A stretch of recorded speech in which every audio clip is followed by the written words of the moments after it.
There was a signal that, yeah, this did lead to weight loss, but this LDL cholesterol went up. In fact, a very important article by John LaRosa on this one, the top row there, 1980, was the most influential paper to put the kind of the final nail in the coffin of the low-carb movement at the time, because while everyone lost weight, and on the far right here, four columns from the far right, the weight went from 203 to 180 pounds. So there was great weight loss in this study, but the LDL cholesterol went up about, what, 24 points. So therefore it was bad and you shouldn't do it ever. So, 24 patients. Best I can tell by reading the paper is that they rustled together people at the NIH to do the study to show that it was bad, basically. And now we know that LDL does not mean what they thought that it meant then. And so we'll talk about that. That's the cardiometabolic risk part. But so one paper, an influential person, and everyone knows that it's bad because, right, fat's bad. So that was enough to just kind of squelch the research for 22 years. Kind of a sad story, huh? So you don't have to have 120 grams of carbohydrate per day in the diet. Low-carb diet, next bullet. Low-carb diets cannot lead to weight loss because they don't explicitly restrict calories. Now this causes lots of confusion. There were even books saying that calories don't count and all this, and oh, calories, not a calorie. Just let's put that to rest. I think the basis of all of this is that dietitians are taught you have to talk about calories. You have to restrict calories. You have, in fact, dietitians are taught to calculate out your calorie level based on your age, your gender, how much you weigh. If you didn't talk about calories, dietitians wouldn't have a job, really. No, you're not supposed to laugh at that.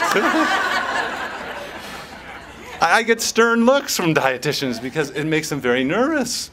So you don't have to talk about calories. Calories matter in terms of weight loss. That's not what we're talking about. Okay? Have you read Gary Taubes' analogy? Is that you look at a restaurant in New York City, why is that restaurant busy? And you ask your friend, and your friend says, more people went in the restaurant. Why is the restaurant full? More people went in the restaurant than came out. And you ask your friend, what? Why is the restaurant so full? Well, more people went in than came out. You're going to hit them, right? This is obvious, right? So calories matter in terms of the science of weight loss and energy balance, but it's not helpful in terms of low-carb diets or understanding the teaching of low-carb diets. So people eat fewer calories, and let me demonstrate that. So in our first paper, remember the LaRosa paper was 1980. Our first paper came out in 2002. Had twice as many people as the LaRosa paper. We had the actual instruction from people who had used low-carb diets for 30 years. That's the other thing you'll see in the research. The researchers went out and they just kind of rustled up an intervention and read a book, and they never talked to people who had actually done it. So we spent 2 days in the Atkins Center learning from Jackie Eberstein and Colette Heimowitz and Valerie Berkowitz, who's here today. And we tried to implement what a doctor had figured, and a nurse and dietitians had figured out over a 30-year career. So we put 51 people on the diet. There was great weight loss. And the signal, or what this component is, we didn't say anything about calorie restriction. We didn't tell them to reduce calories, but they ate less and they lost weight.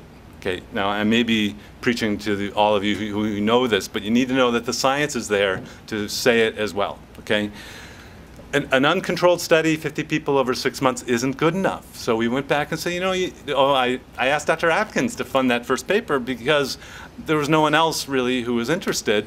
Okay, it may have been convenient, low-hanging fruit kind of thing, but looking back, no one had ever asked Dr. Atkins to do a study, ever, which is kind of interesting. Maybe Jackie, and pick Jackie's brain about that, but Jackie Eberstein. So we went back and said, you need to do a randomized trial. So I'm at Duke University, I'm trained in clinical research. We really need a randomized trial because actually some of the people in that first study had done Atkins before. So imagine everyone had done Atkins in that first paper. You knew that it was going to work. right? So that's how you kind of select the people to make sure your study works. There are ways to do that. So what we did is we went back and did not give people a choice of what group they were going to be in. That's called randomization or a randomized control trial. So what we did was use the low-fat, low-calorie diet, calorie restricted on the top right, like a dietitian would use, and then a low-carbohydrate diet with no mention of calories on the bottom right. They all had group meetings. They all were told to exercise, and in North Carolina, most did not exercise. It's just not, it's too hot, that's why. So great weight loss, both kinds of methods worked, although the low-carb method worked better, and that's kind of my recurring theme. There are lots of good ways to go about this, but low-carb seems to work better for most of the things we've measured. So you don't have to talk about calories to get people to lose weight. You just restrict carbohydrates, appetite goes down, people eat fewer calories, they can lose weight. Third myth, low-carb diets are high-protein diets. Right? I mean, this is like, how many people have heard that? Yeah. Right. Well, so we don't really talk about the protein much. We don't really talk about the fat much. We talk about restricting carbohydrates.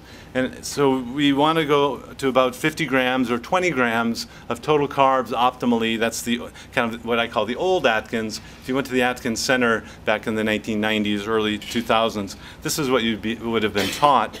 And when you get to that level, the carbohydrates are not around enough for you to have them as a sufficient fuel source. So you become a fat burner. And as a result, you have ketones in the urine, and we call that ketonuria, and that's called a ketogenic diet. And we just talk about carbohydrate restriction. We don't really talk about the protein and the fat much. And as long as you're eating real foods, it's really pretty interesting. It will come out